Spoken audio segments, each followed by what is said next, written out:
mari leinaraga akhoi ibung ipa mayam tang leba Fiji gi mani kangleipa imagi macha mayam thawaina pontha pikre imung kya amasu mai chaktana awabada hujig yumda bo leiba phangdana relief camp da leiba mayam su yauri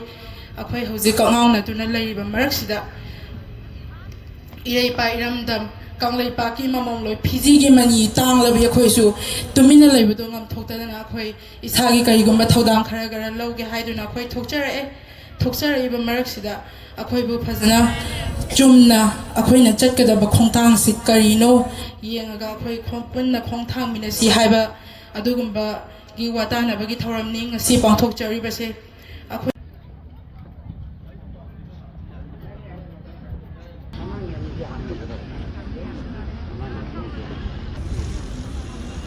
amana paga amana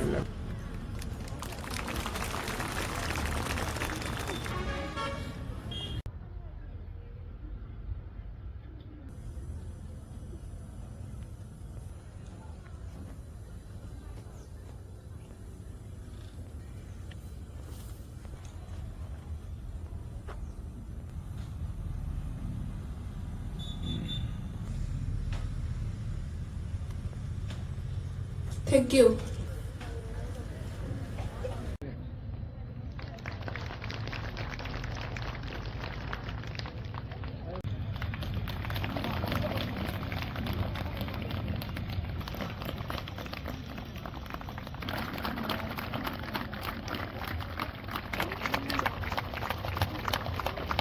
Stage lom da changjan biraga report.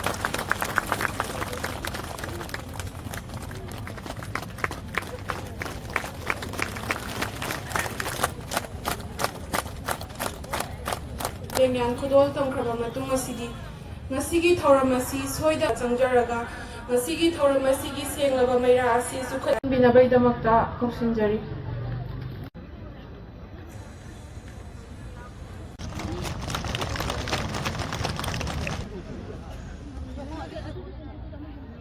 numit January gi date 31 Wednesday numit asida akhoi Leisabigi watana bagi thoramasigi nungi warol dia tai karisunate hauzi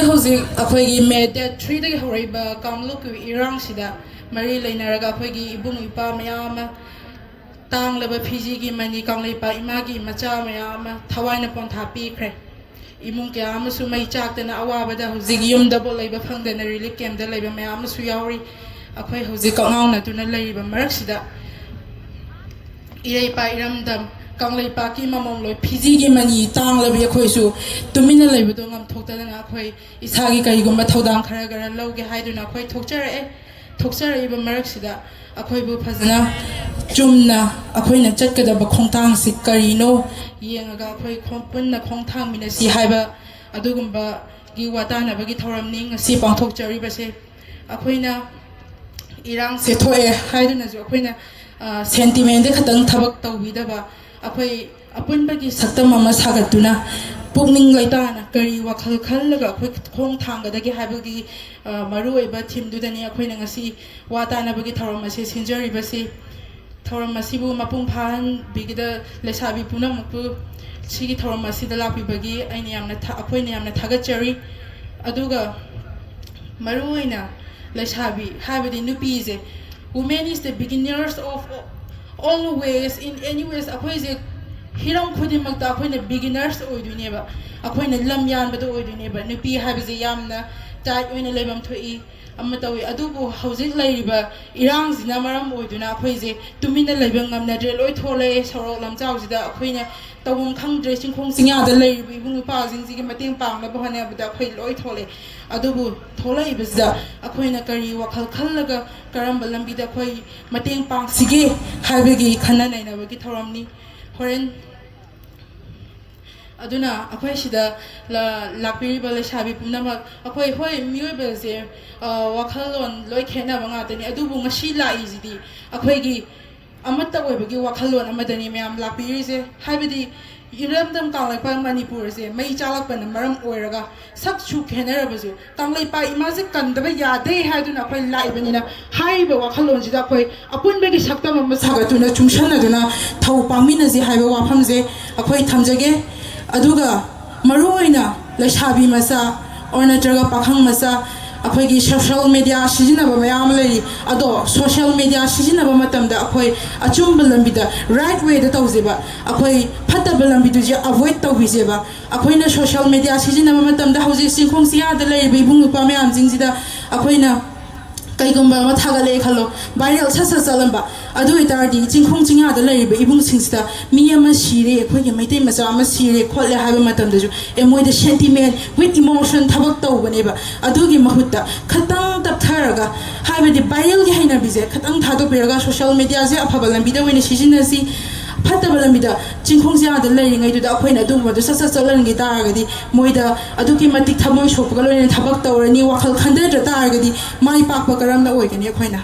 sigi su khoi puna wakhal tamina je pot khudima ki merit laitar di de merit su laigani adu merit na hene lozi hauzik social media is the most biggest platform for the world akhoi loi social media habis di yamna chawba biggest platform haitare ko handaki hauziki world ji the prithvi gi oina phaidagi chawba platform je social media ne ba adu di social media sijinabadagi yengo ngasi akhoi chakot pa European country adudagi western lom da chanariba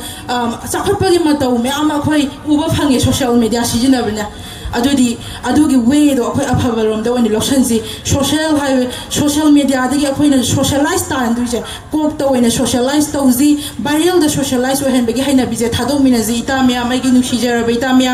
Simani maru ina thamjaningi aduga drug is also a biggest war haitare ko drug se hauji narco terrorist ka haije handa anoba wani anoba londan haitar narco terrorist haibadi akhoi gi drug kal mari leina na jail ba adugumba lal hoba terrorist habni ba adu drugs is also a biggest akhoi gi amna akhoi gi youth haibas the youth sidagi loina khodema oigadamni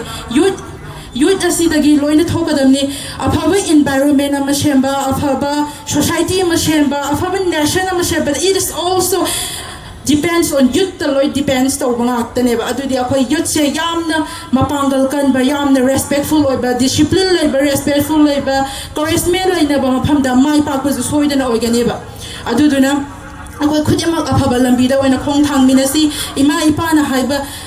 everything begins at home ko yum de loina hobanga tani ima ipa na haiba inba macha so oigadam ni aduga akhoi na changsali ba last da su akhoi gi senior singi wa targa phajana khoi je right way da khoi khong thangzamina si haiba wafam se thamjage aduga